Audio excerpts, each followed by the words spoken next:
Fíjense, esta visión de control, de gestión un poco que hemos usado, y esta analogía es de un autor realmente genial al respecto. Cuando hablemos de Scrum les voy a recomendar un libro que tiene una traducción en español que es muy bueno y que se lee muy fácilmente, se lee en un fin de semana el libro, ¿okay? Y es una visión muy empírica del control. O sea, ¿cuál es la diferencia? ¿Qué es lo que hace el control y la gestión tradicional? La gestión tradicional dice: tengo este conjunto de requisitos, ¿bien? Yo voy a tratar de separar eso en tareas, de todo el sistema, ojo, por cierto. Voy a tratar de separar eso en tareas y voy a tratar de estimar cada una de esas tareas, darles tiempo, establecer prioridades, qué viene primero, qué viene después. Entonces voy a armar un enorme plan de proyecto con todas esas tareas, ¿ok? Y con el tiempo y las prioridades y las dependencias y la cantidad de personal que tengo y etcétera, voy a tratar de decir: esto se va a terminar en 2 años, 3 meses, 2 semanas, 3 días, 4 horas, 20 segundos, etcétera. ¿Me siguen la idea? O sea, es como si yo estuviese tratando de tomar un cañón, apuntar a un blanco que está a una distancia considerable, aunque quizás dentro del rango del cañón, no sabemos, fíjense, apuntar el cañón y disparar y pretender pegarle al blanco en el primer disparo. ¿Se dan cuenta de lo absurdo que suena eso? Inclusive quizás tengamos, no sé, un artillero, sería la palabra, muy eficiente y muy experimentado, ¿ok? Que va a tratar de calcular todos los parámetros del cañón, la cantidad de pólvora, la inclinación, etcétera, para poder pegarle al blanco al primer disparo. Y no le va a pegar, probablemente no le va a pegar, ¿ok? Porque van a haber factores que no va a haber considerado, porque calcular esa distancia no es fácil. A ojo, la óptica nos puede engañar, el paisaje nos puede engañar, el viento quizás nos está fastidiando y se está poniendo en el medio. ¿Bien? Ahora, si yo pudiese tener una especie de bala de cañón inteligente, que la disparo, la bala avanza un poquito y hace una corrección de rumbo, avanza otro poquito, se da cuenta que se desvió un poco, entonces hace una corrección de rumbo, y así va avanzando pequeñas distancias y haciendo correcciones de rumbo, hasta que eventualmente va a pegarle al blanco. ¿Se dan cuenta? Si yo pudiese hacer eso, tengo garantizado, o mucho más garantizado, que le voy a pegar al blanco. Y bueno, y de hecho eso se hace, y eso es un misil, ¿ok? O eso es lo que hacen, hasta donde tengo entendido, ojo, en nuestras artes marciales modernas, los que disparan morteros. Mira, creo que va a pegar ahí. Carga el mortero, dispáralo, mira dónde fue que cayó y empieza a hacer correcciones. ¿Alguien sabe algo de ese tipo de cosas? Que pueda... Pero funciona así. Después de los 3 disparos, me decía alguien que es especialista en estas cuestiones militares, el tercer disparo cae donde tiene que caer. Porque van haciendo correcciones progresivas hasta que caen en el destino. ¿Bien? Entonces, lo que acabamos de hacer en cierto sentido es eso. Hicimos lo más simple que podíamos hacer. Lo que nuestro entendimiento nos está... O sea, lo que entendemos del proyecto y del producto en este momento. Y se lo mostramos al cliente. ¿Se dan cuenta? Si nos equivocamos rotundamente, lo peor que pudimos perder fue 1 minuto. Y hacemos la corrección.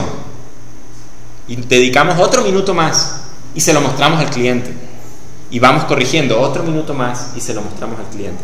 Fíjense que si nuestro cliente ve el proyecto en el principio, da los requisitos, y pasamos por análisis, arquitectura, implementación, pruebas, y al final se lo mostramos al cliente, si no es lo que el cliente quiere, ¿cuánto perdimos? ¿Cuánto perdimos en el primer ejercicio? 15 minutos.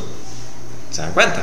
Perder 15 minutos contra perder 1 minuto es una diferencia considerable en este caso. Perder 1 semana de trabajo es muy distinto a perder 2 años de trabajo. Entonces esta es la visión iterativa e incremental. ¿Se entiende?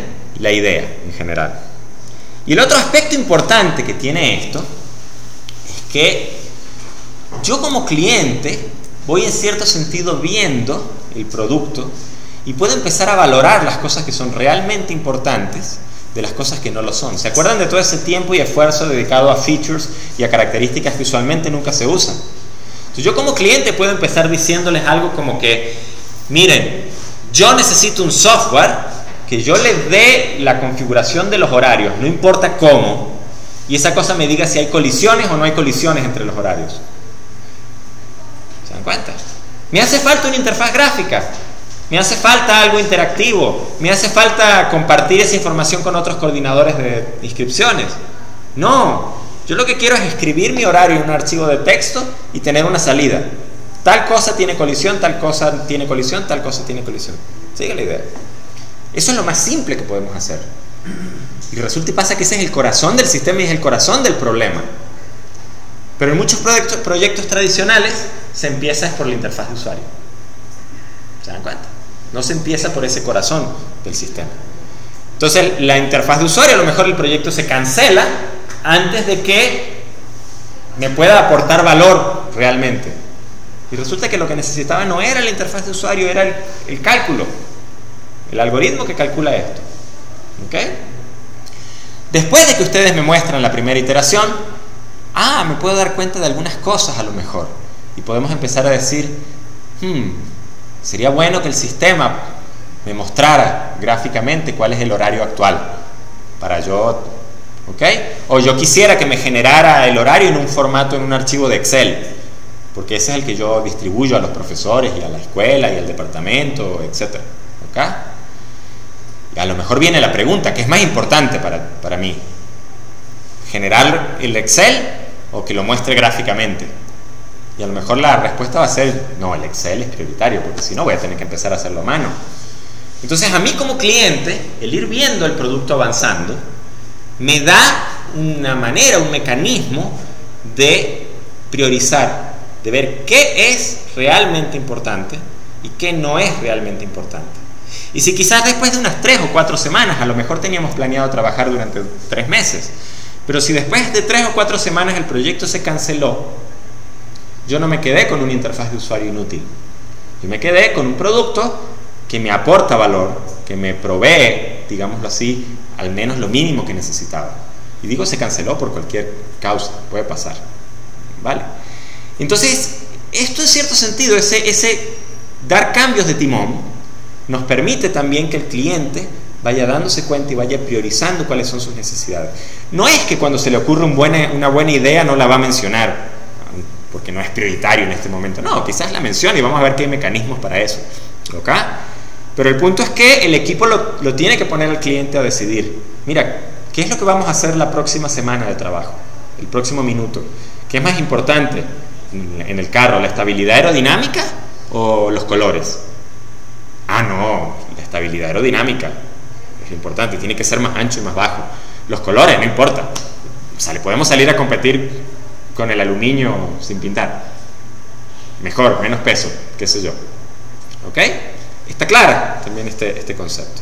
Entonces todos estos son aspectos y son visiones que vienen mucho de esos valores de la agilidad. Y la agilidad define ese marco básico, ese marco de valores básicos en los que vamos a trabajar y vamos a instalar y vamos a montar todo un conjunto de otros métodos de desarrollo de software. ¿Recuerdan en la presentación de ayer que dijimos que íbamos a estar, digámoslo así, trabajando o haciendo entregas o teniendo mecanismos no de control, no me gusta la palabra de control, véanlo más bien de feedback cada 15 días? ¿Ok? Bueno, esta es la visión. O sea, ¿cuál es la idea? La idea es que cada 15 días nos sentemos a ver qué es lo que hemos hecho. En el minisemestre se hizo cada semana y se prestaba para eso. Teníamos 12 horas de clases a la semana. ¿Ok? Aquí tenemos menos horas de clase, ustedes tienen otras materias, etc. Entonces cada 15 días deberíamos sentarnos y deberíamos ver cómo está el proyecto, qué hemos hecho, qué le podríamos añadir, qué quizás deberíamos quitar, qué es más importante añadir que otro feature, ¿ok? Y todo este tipo de cosas. Y poder ir haciendo esos ajustes y tomar ese ritmo. Entonces, esa es básicamente la idea. Y lo vamos a hacer con un método que se llama Scrum, que lo vamos a discutir completamente en la siguiente clase, ¿ok? El lunes que viene. No sé si hay alguna pregunta hasta aquí. Esto es muy importante. Quiero regresar. Esto es muy importante porque se nos olvida. Y a veces caemos en situaciones donde pareciera ser que la documentación es más importante que el producto. Y la documentación no es que no sea importante, ojo. Puede llegar a ser importante, pero el producto es más importante. ¿Ok? Donde pareciera que es mucho más importante el cómo hacemos el producto, o sea, que sigamos estrictamente todos los pasos con una fe ciega, inquebrantable del método, sin cuestionarlo, a que logremos hacer un producto y a que cuidemos más bien esas interacciones. ¿Ok? No, ¿por qué tenemos que hacer esto? Porque el método lo dice. Ya va, pero en el contexto actual es inútil que lo hagamos. Ah, no, pero el método lo dice, así que tenemos que hacerlo. ¿Se dan cuenta? Y lamentablemente mucha gente trabaja con esa visión. Nosotros no. La idea es cambiar esa visión. ¿Ya? Bueno, estas son las fuentes de muchas de las transparencias que vieron. Son literalmente imágenes tomadas, o sea, transparencias completas tomadas de aquí. Vale la pena mencionarlas. Estas son unos españoles y la verdad que han hecho muy buen trabajo en ese sentido. ¿Okay? Bien, con eso terminamos hoy. Ajá. Ok, te comento cómo es el asunto. Déjame apagar el video. A ver. Si él quiere, claro está.